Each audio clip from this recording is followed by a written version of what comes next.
Hey, what's up guys, welcome back. Bullion Hub here, and in today's video we're talking about the anatomy of a coin, and also for newbies or anybody joining this amazing community, terms that are used.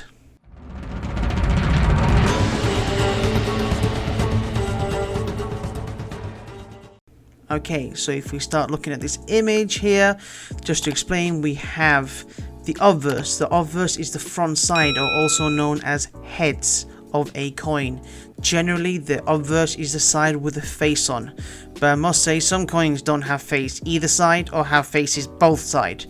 But generally, the side with the biggest face that generally is classified as the obverse, and then obviously the other side is the reverse, which is also known as tails. Okay, the other side, the back side. Okay, then as we can see here labeled, we have the legend, the principal inscriptions or letters on a coin. That's what's called legend. And then we've got field, the flat portion of a coin, that's what we could call it, or the surface that is not used for any designs or inscriptions. Then moving on, we've got the edge, which it's pretty obvious. The edge is the outer border of a coin. Edges can be, I've got an image here to show you examples. Edges can be plain, reeded, you got lettered, or decorated. So as you can see here, there's quite a selection of type of edges. So going back now, you've got also the relief. The relief is the part of a coin design that is raised above the surface. So where the field section is, anything that's higher of the field is what we call relief.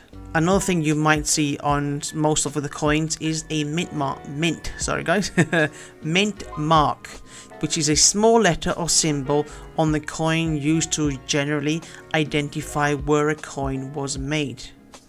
Current in the USA mint marks are Philadelphia, so that's a P for Philadelphia, a D for Denver, an S for San Francisco, and a W for West Point.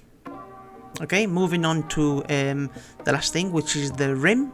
The rim is the raised part of the edge of the coin, of both sides, you could say, that helps protect the coin's design from wear. If you look at it from a side, that would be the edge, but looking at it from the front or the back is what we call the ridge, which is to protect the actual design. Now we're going to talk about terms that are used in the coin world. For example, one of the most known is circulating coins, which you have here an example, and it literally explains what it is. Yeah, circulating coins are made to circulate among people, among us, to take care of our businesses, buying and selling, everyday use. You buy your gas, petrol, you buy your food, your milk, your drinks.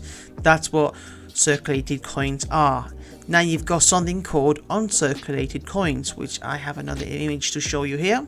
Okay, so to explain this, uncirculated coins are the ones that the mint make for you to save or as a collection item. They are produced the same way as a normal regular circulated coin, but they're enhanced with them. They're kind of enhanced to make to create more of a brilliant finish. Okay, so you can see on the right hand side you've got an uncirculated coin, which, as you know, hasn't been circulated in the population.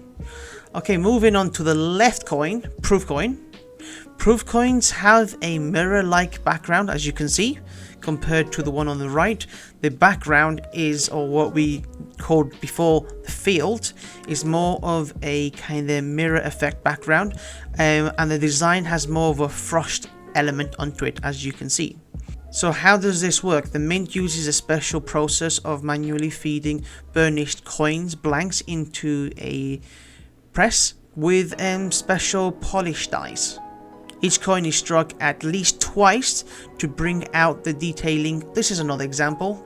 Proof on the left, uncirculated on the right. You can see the background or the field.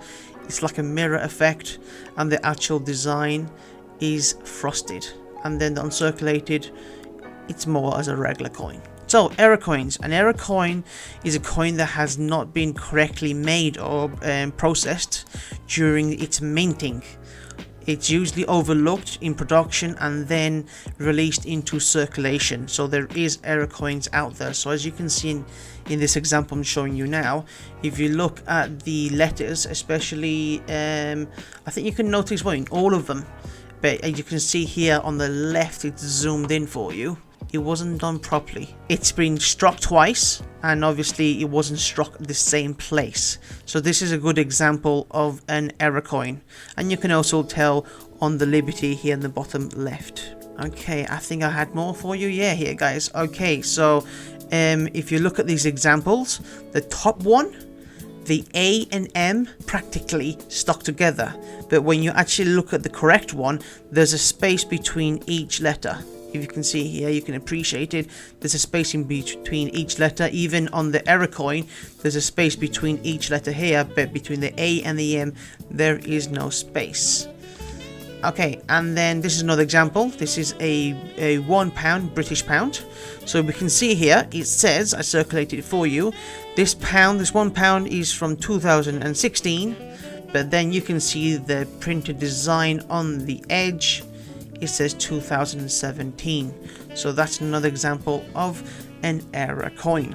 Okay, next I want to talk to you about is coin grading. For collectors, the condition of a coin is important, and for that reason coins are graded by the condition they are in.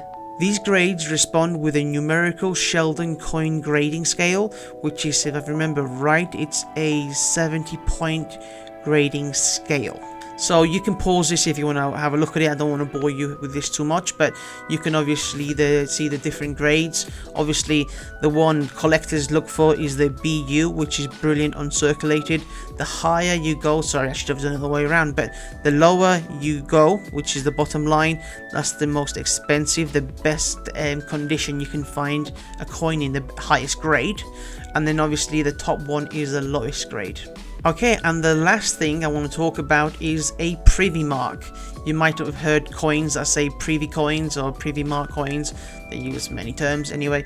So mints will use circulating coins and other numismatic products that feature a privy mark. It is used as a design to commemorate a special event or to signify the coin is part of a set. In general terms, it's a symbol that communicates information about the coin's production. For example, just a few months ago, in November of 2020, last year, most of you might have known as we were all fighting to buy one of these bloody things.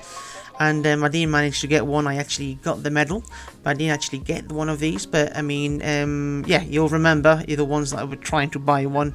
And this came out, yeah, November, if I'm right, of last year. Which this was honouring the 75th anniversary of the end of World War II. And as you can see, this coin has a privy mark. As you can see here on the obverse, the V75. Okay guys, that is it. I hope this was useful and I hope you learned something. If you like this video, please like it, and if you do like my content and you'd like to find out more, I invite you to subscribe by clicking that button. Thank you very much for watching.